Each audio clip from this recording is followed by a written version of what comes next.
જમ્મુ કાશ્મીર વિધાનસભા ચૂંટણીની તારીખ જાહેર થશે। કેન્દ્રીય ચૂંટણી પંચ તારીખની જાહેરાત કરશે। બપોરે 3 વાગે ચૂંટણી પંચની પ્રેસ કોન્ફરન્સ યોજાવા જઈ રહી છે। કલમ 370 દૂર કર્યા બાદ પહેલીવાર વિધાનસભાની ચૂંટણી યોજાશે। 3 થી 5 ચરણમાં વિધાનસભા ચૂંટણી યોજાશે। સૂત્રો તરફથી આ જાણકારી મળી છે। હરિયાણા વિધાનસભા ચૂંટણીની પણ આજે જાહેરાત થશે। તો બપોરે 3 વાગે કેન્દ્રીય ચૂંટણી પંચ જે તારીખોનું એલાન કરશે। ઘણા સમયથી માંગ હતી, જે સ્થાનીય પાર્ટીઓ હતી, જમ્મુ કાશ્મીરની સ્થાનીય નેતાઓ હતા, તેમની માંગ હતી કે વિધાનસભા ચૂંટણી ઝડપથી કરવામાં આવે અને હવે ઇલેક્શન કમિશન આજે બપોરે 3 વાગે જમ્મુ કાશ્મીરમાં વિધાનસભાની ચૂંટણીઓની તારીખોનું એલાન કરશે।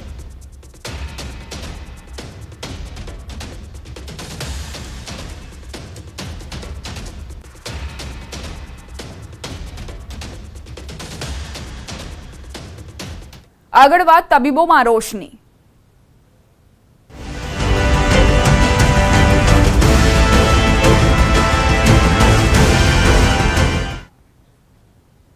મહત્વપૂર્ણ સમાચાર પ્રાપ્ત થઈ રહ્યા છે। ગાંધીનગર જીમર્સના ડીનનો વિવાદિત આદેશ। મહિલા તબીબોએ એકલા ન રહેવા આદેશ કરાયો। મહિલા એકલા બહાર ન નીકળવા સૂચના। આદેશથી મહિલાઓની સુરક્ષા બાબતે સવાલ ઉઠ્યો છે।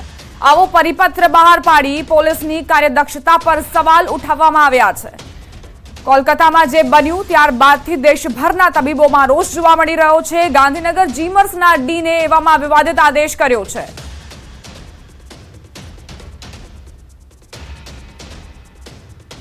સંવાદદાતા સંજય ટાંગ જોડાઈ ગયા છે વધુ જાણકારી સાથે। સંજય, ડીનનો આ વિવાદિત આદેશ અને ત્યારબાદ કેવા પ્રકારની પ્રતિક્રિયાઓ, કેવા પ્રકારનો રોષ તબીબોએ જાહેર કર્યો?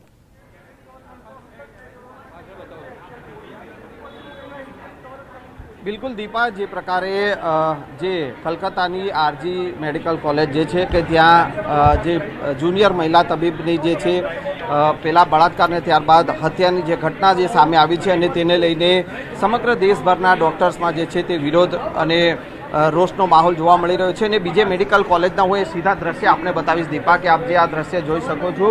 બીજે મેડિકલ કોલેજના 700થી પણ વધુ ડૉક્ટર્સ જે છે તે અત્યારે વિરોધ નોંધાવી રહ્યા છે।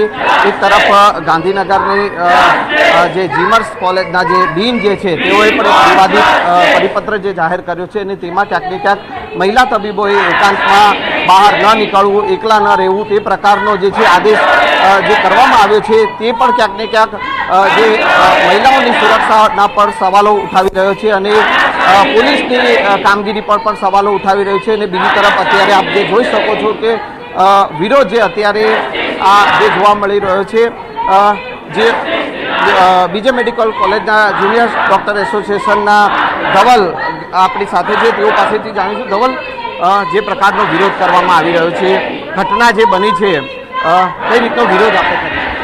જે 9 ઓગસ્ટની રાત્રે જે આરજીકલ મેડિકલ કોલેજ કોલકાતામાં જે દુર્ઘટના બની એ જરા બી હૃદય કંપાઈ જાય તેવી દુર્ઘટના હતી। તેના વિરોધમાં આજે અમે ઓલ ગુજરાત જુનિયર ડૉક્ટર એસોસિએશને સમર્થન જાહેર કર્યું છે।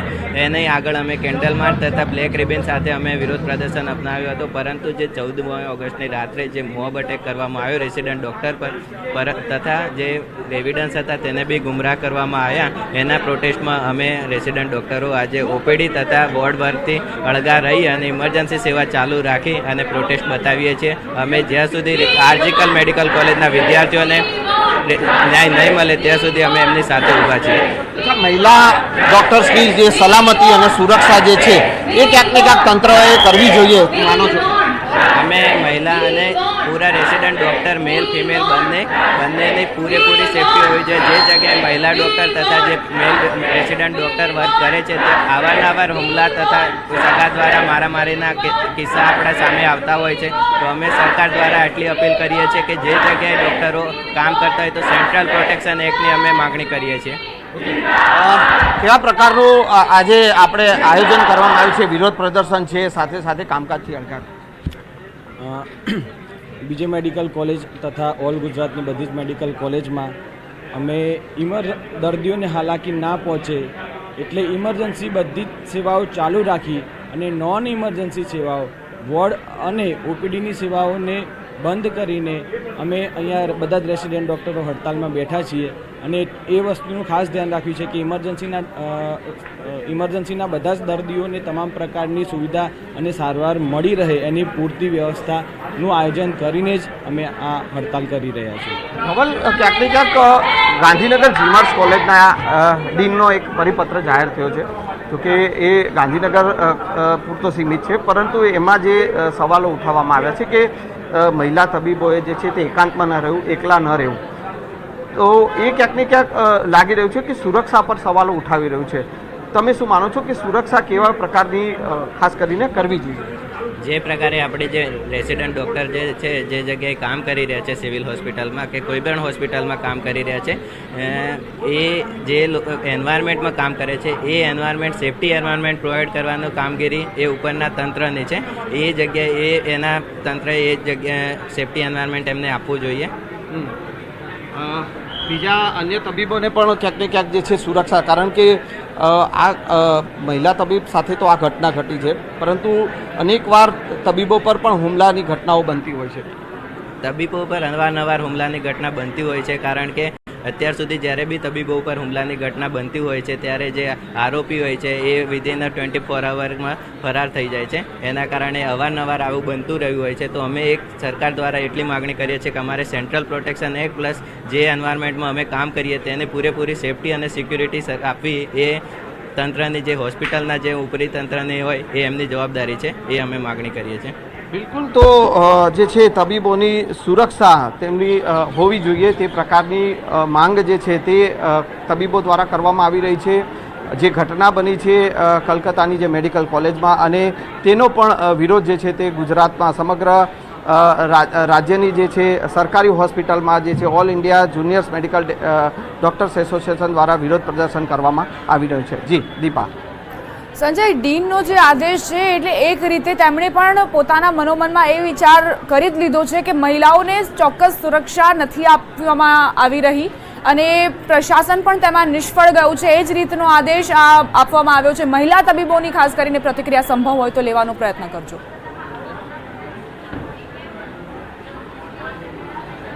જે પ્રકારે જે ઘટના જે બની છે, જો કે જે કોલકાતાની જે ઘટના બની છે અને તેને લઈને અત્યારે જે વિરોધ કરવામાં આવી રહ્યો છે, મહિલા તબીબો જે છે તેઓ પણ અહીંયા છે એ વિરોધ પ્રદર્શન કરી રહ્યા છે અને તેઓ પાસેથી પણ આપણે જાણવાનો પ્રયાસ કરીશું કે જે ઘટના બની છે તે જાણવાનો પ્રયાસ કરીશું. મહિલાઓની સુરક્ષાને લઈને જે આ ઘટના જે સામે આવી છે, શું અત્યારે જે સુરક્ષા પર સવાલો ઉઠી રહ્યા છે, મહિલાઓની સુરક્ષા પર મહિલાઓની સુરક્ષા પર સવાલો ઉઠી રહ્યા છે, શું કહેશો? હા, 100% એ સાચી જ વાત છે. કારણ કે એવું નથી હોતું કે હોસ્પિટલમાં હરેક જગ્યાએ કાંઈ કોઈ સેફટી રાખેલી હોય છે. કોઈના કોઈ ભાગ છૂટેલા જ હોય છે. ક્યાંક લાઇટો નથી હોતી, ક્યાંક એવા એરિયા હોય છે કે જ્યાં પૂરતા લોકો નથી હોતા. પણ હોસ્પિટલમાં એવું ના હોય કે હરેક ડૉક્ટર છે, વેધર મેલ ઓર ફિમેલ્સ, બરાબર, પર્ટિક્યુલરલી ફિમેલ્સ છે તો હરેક જગ્યાએ કામ કરવા જવું જ પડે, ચાહે રાતના 3 વાગે હોય કે દિવસના 3 વાગે હોય. તો એ સમય દરમિયાન પૂરતી સેફટી બસ સુરક્ષા તો હોવી જ જોઈએ. અચ્છા, અગર આપના ડીન જો તમને તમારી સુરક્ષા અથવા તમારે એકાંતમાં ન નીકળવું અથવા તમારે એકલા બહાર ન નીકળવું એ પ્રકારનો આદેશ કરે તો શું એ યોગ્ય માનો છો તમે? ના ના, બિલકુલ એ કોઈ રીતે યોગ્ય નથી. બરાબર છે, એવું ના હોય કે માણસ પોતાનું કામ કરવાનું બંધ કરી દે. એના માટે પગલાં એ લેવા જોઈએ કે ભાઈ પૂરતી સુરક્ષા આપવામાં આવે કે માણસ એઝ અ ફિમેલ શું કામ અમારે બહાર નીકળતા ડરવું જોઈએ, બરાબર. અને આ કોઈ ઉકેલ નથી એ વાતનો કે તમે ઘરમાં બેસી રહ્યો, બરાબર. હરેક માણસ હોય દિવસ રાત કામ તો કરવું જ પડે છે. અને પર્ટિક્યુલરલી ડૉક્ટર છે એવી ફિલ્ડ છે, બરાબર, મેડિકલ ફિલ્ડ, કે એમાં કાંઈ એવું નથી હોતું કે 9 to 5 જ જોબ હોય છે. બધા લોકો ઇમરજન્સી કરતા હોય છે દિવસ રાત અને એમાં ડ્યુટી પર જવું જ પડે. તો ઘરમાં બેસવું હોય એ કોઈ ઉકેલ નથી. તમે શું માનો? ફિમેલની સિક્યોરિટી માટેના પગલાં વધારવા જોઈએ. આ એક કોલકાતાની અંદર છે રેપ કેસ અને મર્ડર કેસ આટલો ખરાબ રીતે થયો. અડધા ન્યૂઝે પણ હજી કવર નથી કર્યું. હવે લોકો જાગે છે. મારા ઘરે બી અમુક લોકોને હજી ખબર નથી. મેં કીધું ત્યારે ખબર પડી. એટલા માટે સૌથી વધારે આ વસ્તુ ફેલાય અને આવા અપરાધો ફરીથી ના થાય એના માટે અત્યારથી જાગૃત રહેવું બહુ જરૂરી છે. એના માટે જલ્દીથી જલ્દી ન્યાય મળે એના માટે અમે પ્રયત્નો કરી રહ્યા છીએ.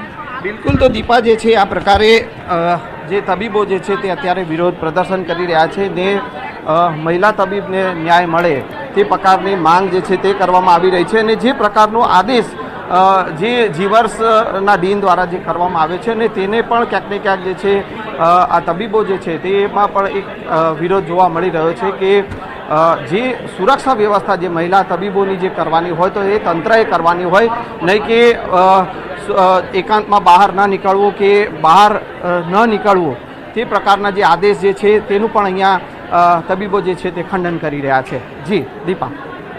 સંજય, આજના દિવસ પૂરતી જ આ રીતે વિરોધ કરવાનો આયોજન છે કે પછી આગામી સમયમાં પણ આ વિરોધ યથાવત રહેશે? ડોક્ટરોનું શું કહેવું છે અને ખાસ કરીને કોઈ આવ્યું તેમને સમજાવવા માટે કે અમે આગળ રજૂઆત કરીશું, પગલાં લઈશું, કોઈ બાહેધરી આપવા માટે આવ્યું તેમને?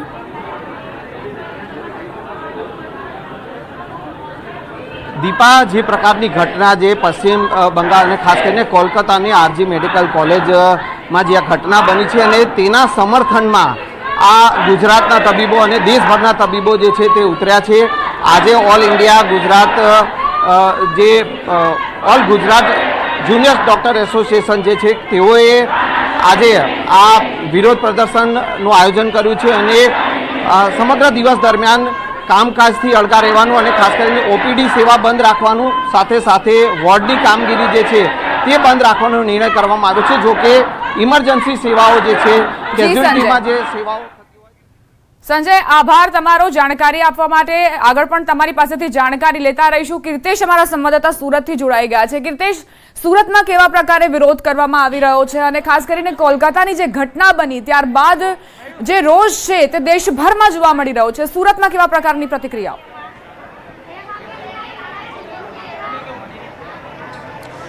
બિલકુલ, કલકત્તામાં સ્ટુડન્ટ વિદ્યાર્થી ઉપર જે પ્રકારે રેપથી હત્યાની ઘટના બની છે તેને લઈને દેશભરના તબીબો સાથે સુરત નવી સિવિલના રેસિડેન્ટ ડોક્ટરો પણ હડતાલ પર ઉતર્યા છે. સાથે સાથે કર્મચારીઓ હડતાલ પર ઉતર્યા છે, કારણ કે કર્મચારીઓની પણ માંગ અલગ પ્રકારની છે. પગારને લઈ, નોકરીની શિફ્ટને લઈને કહી શકાય કે તેઓ હડતાલ પર ઉતર્યા છે. સૌથી મહત્વની વાત છે કે તબીબો સાથે કર્મચારીઓ હડતાલ પર ઉતરતા નવી સિવિલનું તંત્ર ખોરવાઈ ચૂક્યું છે. દર્દીઓની મોટી સંખ્યામાં સારવાર માટે પહોંચી રહ્યા છે. અહીંયા તબીબો નથી ત્યારે વોર્ડમાં દાખલ દર્દીઓની સેવા કરવાવાળો સ્ટાફ નથી, એટલે કે નવી સિવિલનું તંત્ર ખૂબ જ દયનીય સ્થિતિમાં મુકાયું છે. ઘણા બધા કર્મચારીઓ છે, આપણે સીધા એની સાથે વાત કરીશું શું કેવું છે. ભાઈ, શું નામ તારું? આભાર કીર્તેશ, તમારી પાસે ફરી એક વખત આવીશું. તો વિરોધ થઈ રહ્યો છે અને કોલકાતામાં જે હેવાનિયત થઈ છે, એક ટ્રેની ડોક્ટર તેની સાથે ગેંગરેપની ઘટના બની ત્યારબાદ હત્યા કરવામાં આવી, નિર્મમ હત્યા કરવામાં આવી, તેને લઈને જ વિરોધ થઈ રહ્યો છે. માત્ર આ ડોક્ટરોનો વિરોધ નથી, પરંતુ દેશભરની મહિલાઓની સુરક્ષાને લઈને પણ વિરોધ છે.